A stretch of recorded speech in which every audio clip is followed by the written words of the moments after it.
Hi viewers, இது உங்க hashtag விஞ்ஞானம். சமூக வலைதளங்கள்ல நிறைய விஷயங்கள் பத்தி பேசிட்டு இருக்காங்க. அதுல சயின்ஸை பத்தியும் நிறைய இம்பார்ட்டன்டான விஷயங்கள் பேசிட்டு இருக்காங்க. அதுல என்னென்ன விஷயங்கள் ட்ரெண்ட் ஆயிட்டு இருக்கு, சமூக வலைதளவாசிகள் எதை பத்தி நிறைய பேசிட்டு இருக்காங்க அப்படின்றத சொல்றதா நம்ம ஹேஷ்டாக் விஞ்ஞானம். நம்ம படம் பார்க்கணும் அப்படின்னாலே ரொம்பவே ஆர்வமாயிரும். அதுலயும் 3D மூவிஸ் பார்க்கணும் அப்படின்னாலே இன்னும் ஆர்வம் கொஞ்சம் அதிகமாயிரும். அந்த வகையில 3D மூவிஸ் பார்க்கும்போது இடையூறா இருக்க ஒரே விஷயம் அந்த 3D கிளாஸஸ் தான். இப்போ அந்த 3D கிளாஸஸ் போடாமயே அந்த 3D எக்ஸ்பீரியன்ஸை பெறலாம் அப்படின்னு சொல்லி சயின்டிஸ்ட் சொல்லியிருக்காங்க. எப்படி அப்படின்னா ஒரு புது டெக்னாலஜியை கண்டுபிடிச்சிருக்காங்க. இந்த டெக்னாலஜி என்ன அப்படின்றத எக்ஸ்பிளைன் பண்ணி ஒரு ஆர்டிக்கலை போஸ்ட் பண்ணியிருக்காங்க. இதை பத்தி நிறைய பேர் சமூக வலைதளங்களில் பேசிட்டு இருக்காங்க. இதுக்கான கமெண்ட்ஸ் எப்படி வந்திருக்கு அப்படின்னு பார்த்தோம்னா, இது நம்ம கண்ட்ரிக்கு வரும்போது நம்ம போய் பார்க்கலாம். we could go and see it when it comes to our country அப்படின்னு சொல்லி நிறைய பேர் போட்டிருக்காங்க. அது மட்டும் இல்லாம இப்படி பார்த்தா இன்னும் ரொம்ப ஸ்கேரியா இருக்குமே அப்படின்னு சொல்லியிருக்காங்க கமெண்ட்ஸ்ல. அது மட்டும் இல்லாம இது ஒரு ஃபென்டாஸ்டிக் இன்வென்ஷன் அப்படின்னு சொல்லியிருக்காங்க. இதெல்லாம் இல்லாம கமெண்ட்ஸ்ல எப்படி பேசுறாங்க அப்படின்னு பார்த்தோம்னா, இது ஒரு 2 வருஷத்துக்கு முன்னாடியே கண்டுபிடிச்சிட்டாங்க, இப்பயே இதை ஒரு போஸ்டா போடுறீங்க, 5 வருஷத்துக்கு முன்னாடியே கண்டுபிடிச்சிட்டாங்களே அப்படின்னு சொல்லி நிறைய பேர் இதை பத்தி பேசிட்டு இருக்காங்க. ஏன் அப்படின்னு பார்த்தோம்னா, 2 வருஷத்துக்கு முன்னாடி இந்த மாதிரி ஒரு இன்வென்ஷன் வந்துச்சு. ஆனா அதை டிவில இருந்து மட்டும் தான் பார்க்க முடியும், பெரிய பிக் ஸ்கிரீன்ல எல்லாம் யூஸ் பண்ண முடியாதுன்னு சொல்லியிருக்காங்க. இப்போ இந்த 3D எக்ஸ்பீரியன்ஸை பெரிய பெரிய தியேட்டர்ஸ்ல கூட நம்மளால பார்க்க முடியும் அப்படின்னு சொல்லியிருக்காங்க. ஸோ இந்த விஷயத்தை இப்போ சமூக வலைதளங்கள்ல நிறைய பேர் இதை பத்தி பேசிட்டு இருக்காங்க. யங்ஸ்டர்ஸ் எல்லாம் இப்போ இங்கிலீஷ் சீரிஸ் பார்க்குறத ஒரு ட்ரெண்டாகவே வச்சிருக்காங்க. சமீப காலமாக சோஷியல் மீடியாவில் நிறைய பேர் இங்கிலீஷ் சீரிஸ் பற்றி பேசிட்டு இருக்காங்க.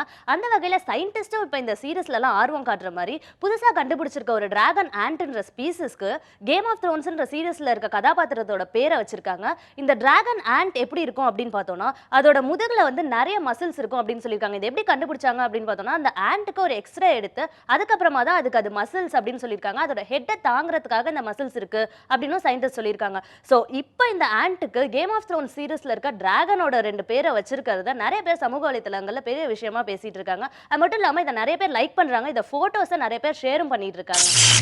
நம்ம உலகத்தை நிறைய பொல்யூட் பண்றோம், அதனால கிளைமேட் சேஞ்ச்லாம் நடக்குது அப்படின்னு சொல்ற சயின்டிஸ்ட் அதை கட்டுப்படுத்துறதுக்காக நிறைய ஸ்டெப்ஸ் எடுத்துட்டு இருக்காங்க. அந்த வகையில சில வருடங்களுக்கு முன்னாடி ஒரு ஸ்மாக் ஃப்ரீ டவரை ஓபன் பண்ணாங்க. இந்த டவர் என்ன பண்ணும் அப்படின்னு பார்த்தோம்னா, வெளியில இருக்க பொல்யூட்டான ஏர் எடுத்து, அதாவது ஸ்மாக் எடுத்து அதை பியூர் ஃப்ரெஷ் ஏரா மாற்றும். 1 மணி நேரத்தில் இதை பண்ணிடும் அப்படின்னு சொல்லியிருந்தாங்க.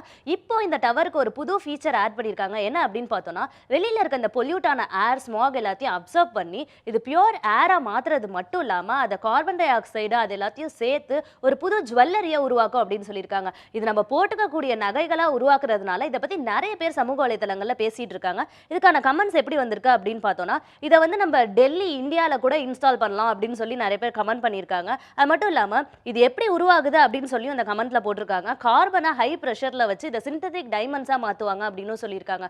ஸோ இந்த விஷயத்தை இப்ப சமூக வலைதளங்கள்ல நிறைய பேர் லைக் பண்ணிட்டு இருந்தாங்க. அது மட்டும் இல்லாம இதை நிறைய பேர் ஷேரும் கூட பண்ணிட்டு இருந்தாங்க. நம்ம வார ஹேஷ்டாக் விஞ்ஞானம்ல யாராவது ஒரு ப்ராமினன்ட் பர்சனோ இல்லை ஒரு சயின்ஸ் பேஜை பற்றியோ பார்த்துட்டு இருக்கோம். அந்த வகையில் இந்த வாரம் யாரை பற்றி பார்க்க போகிறோம் அப்படின்னு பார்த்தோம்னா, ஃபில் ஃப்ளைட் அப்படின்றவரை பற்றி தான் பார்க்க போகிறோம். இவர் யார் அப்படின்னு பார்த்தோம்னா, இவர் ஒரு astronomer, blogger, author, public speaker. அது மட்டும் இல்லாமல் இவரோட ஹாபி என்ன அப்படின்னு பார்த்தோம்னா, நிறைய செல்ஸை இவர் கலெக்ட் பண்ணுவாராம். இவரோட இன்ஸ்டாகிராம் பேஜில் அவரே போட்டிருக்காரு, collection of a trillion cells. நான் அதுக்கு ஒரு ஃபாதர் அப்படின்னு சொல்லியும் போஸ்ட் பண்ணியிருக்காரு. இவரோட ஃபேஸ்புக் பேஜை எவ்வளோ பேர் லைக் பண்ணியிருக்காங்க அப்படின்னு பார்த்தோம்னா, இவருக்கு 15,000 ஃபாலோவர்ஸ் இருக்காங்க ஃபேஸ்புக்கில். அது மட்டும் இல்லாமல் இவரோட ட்விட்டர் ஹேண்டிலுக்கு 4,58,000 ஃபாலோவர்ஸ் இருக்காங்க. இவரோட இன்ஸ்டாகிராம் பேஜை எவ்வளோ பேர் ஃபாலோ பண்ணுறாங்க அப்படின்னு பார்த்தோம்னா 10,000 ஃபாலோவர்ஸ் இவருக்கு இன்ஸ்டாகிராமில் இருக்காங்க.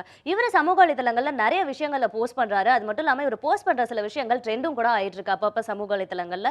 ஸோ இவரை பற்றி நீங்களும் போய் பார்த்துட்டு வாங்க. அடுத்த வாரம் ஹேஷ்டாக் விஞ்ஞானம்ல நான் உங்களை சந்திக்கிறேன். அதுக்கு முன்னாடி ஹேஷ்டாக் விஞ்ஞானம்ன்ற பேஜை ஃபேஸ்புக்கில் போய் லைக் பண்ணுங்க. அது மட்டும் இல்லாமல் ஹேஷ்டாக் விஞ்ஞானமோட மற்ற எபிசோட்ஸ்லாம் நீங்கள் பார்க்கணும்னு நினச்சிங்கன்னா யூடியூப்ல ஹேஷ்டாக் விஞ்ஞானம் டைப் பண்ணி பார்க்கலாம்.